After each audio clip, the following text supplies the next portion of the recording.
going on, guys? Welcome back to my channel. This is Leo's Nerd Talk, and today we're going to be talking about Godzilla x Kong, The New Empire. So let's get into that. Now, I was lucky enough to go see Godzilla x Kong, The New Empire tonight with a bunch of friends, so it was a really cool experience having a big old group coming down and seeing some Godzilla and King Kong action. And it was actually a pretty good experience. I really enjoyed this movie.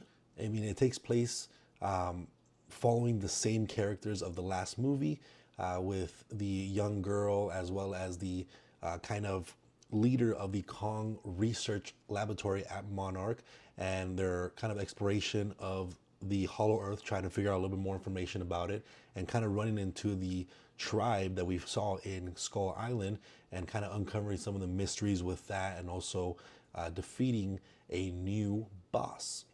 But before we get into my thoughts of Godzilla x Kong, I want to introduce a new segment, and that segment is Popcorn Bucket Review. Alrighty, now I was really excited to get this popcorn bucket. I saw it on the EMC website a week before the movie ever came out, and this is just an amazing popcorn bucket. If you can see it from there, it has one side with Kong on it and the other side with Godzilla. And the cool thing about this bucket as well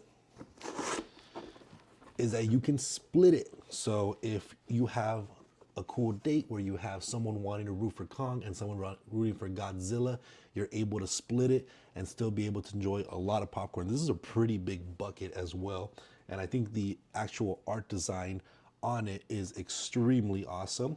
And there's even more stuff on the back as well that shows a lot more of the kind of Kong family, all the different people that are in the movie, as well as some of the other Godzilla-like titans as well. And I'm a pretty big popcorn bucket collector. I'm trying to collect a bunch of them this year and do a ranking at the end of the year of all my popcorn buckets, but this one is definitely one of the nicer ones. I really love how big it is. I love the design on it, and I just really enjoyed this popcorn bucket. So if you guys get a chance to snatch one up, I highly recommend it. Now, with that being said, let's go ahead and get into my pros. And starting off, I do enjoy all the different kind of lore that we're exploring within Hollow Earth. There's so much more going on. There's different surface levels. We talk about how Hollow Earth and the surface Earth have been in unison for many centuries, and you're getting a lot more lore within the Godzilla universe, as well as finally seeing some more Titan apes with the kind of Kong family in a way, if you will, and kind of seeing that hierarchy of the Scar King and everything. I thought he was an amazing villain, you know, very agile, can definitely stand up to Kong in a certain way.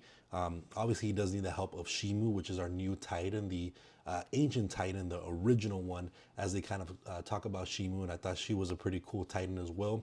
Definitely stands pretty tall against Godzilla as well. So just having all this lore and finding new Titans and figuring out more about Hollow Earth, I just really enjoy that they're still exploring more of the lore of this Titan world. And of course, we're coming to a MonsterVerse movie. We are going for Titan fights. And not that there's a lot of them, but the ones that we do get, they are pretty interesting, especially towards the end. There's this awesome scene where you have Godzilla and Shimu going, you know, running towards each other, and then you have Kong and Scar King on top right about a punch, and it's just such a beautiful frame shot. Like, I need that as a poster. It was extremely awesome.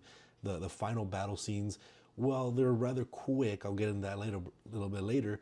They were extremely epic, a lot going on, so many Titans moving around, so much atomic breath and frozen breath, whatever the Shimu's breath is called.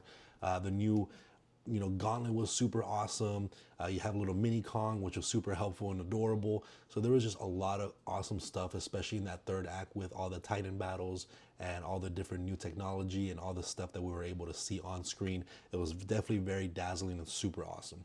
And like I said, I really like the introduction of Scar King as well as Shimu. Scar King, like I said, I thought was a really strong villain going against Kong, where he's not as powerful, but he's definitely a lot more agile and has this really cool like skeleton spine kind of whip.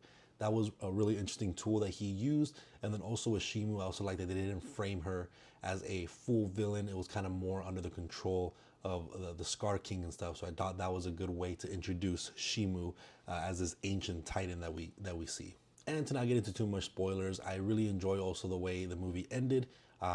It kind of sets up some more stuff there. It could be something where it ends here and you can be satisfied because you can just imagine how their life lives, beyond the end point of this movie. But you could see that there might be something to continue on in this MonsterVerse universe, which I think will be pretty interesting if we start delving even a little more deeper into the lore of the MonsterVerse. And lastly, there was some comedy elements that I thought were actually pretty funny. It definitely had a good chuckle out of me on a couple of moments. So having some of that comedy bits here and there were pretty fun to see as well, especially when there's a lot of tense moments and a lot of battles and action. It's nice having also some of that comedic relief every once in a while.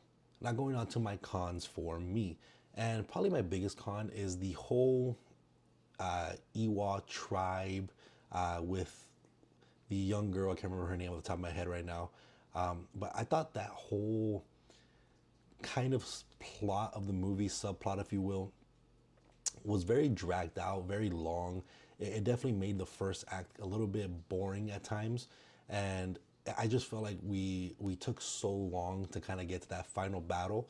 And to also have that final battle feel pretty rushed, it kind of felt very similar to kind of how 2014 Godzilla was, where they were teasing a lot of it. Like what would happen a lot was, say Godzilla was going to fight a Titan, they'll show him about to fight. It'll cut to like a different shot of like a different part of the city, and then you'll see the head of the Titan that he just killed. Or Kingkong, he's fighting this kind of serpent within the water, and you cut to the forest, and then you see his head fall. Like, so you don't see too much of the battles. It's definitely a lot of teasing for that final battle at the end with Scar King and Shimu. So that's one negative I have about the battles, that they were epic and they were big in scope and stuff, but they did a little bit of that teasing again, which is really weird. How we've seen that the fans prefer a lot more battles and actually seeing the full battle, and they started to tease again.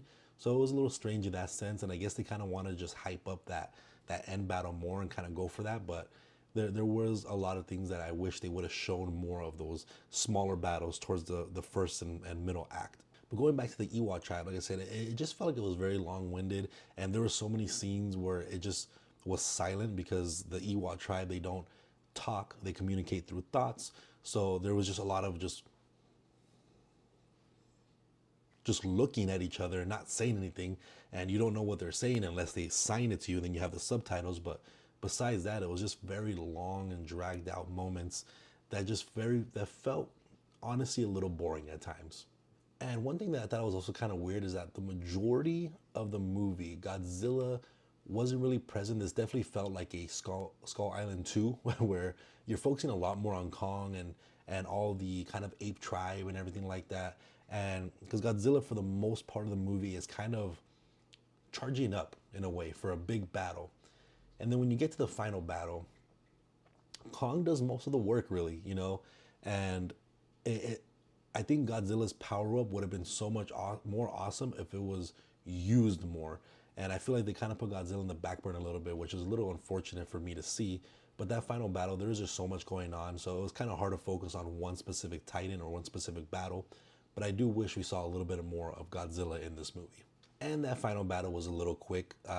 It started off pretty strong, but once we get back into the surface world, it felt like it was like about 5 minutes of a battle, and I wish it was just a little bit longer. I think the battle of Godzilla versus Kong, the previous movie, was a lot more epic, a lot more dazzling, and just bigger in scope. This one felt a little bit more tamed when it came to the battle fight. So while they were super epic and I still like them, it definitely wasn't the best of the franchise. But let me know what you guys think about Godzilla x Kong, the New Empire. I still thoroughly enjoyed it, even though with a little bit of the flaws that it had here and there. It was still one of my favorite of the MonsterVerse franchise, and I would definitely see myself watching this movie again, because it is a lot of fun once you get to the second and third act. But again, let me know what you guys think in the comment section down below, and make sure to hit that like and subscribe button so we can continue growing this Nerd Talk family. And again, if you guys like talking about the movies, TV shows, or video game related, make sure to hit that like and subscribe button, and I'll see you guys on the next review. Thank you.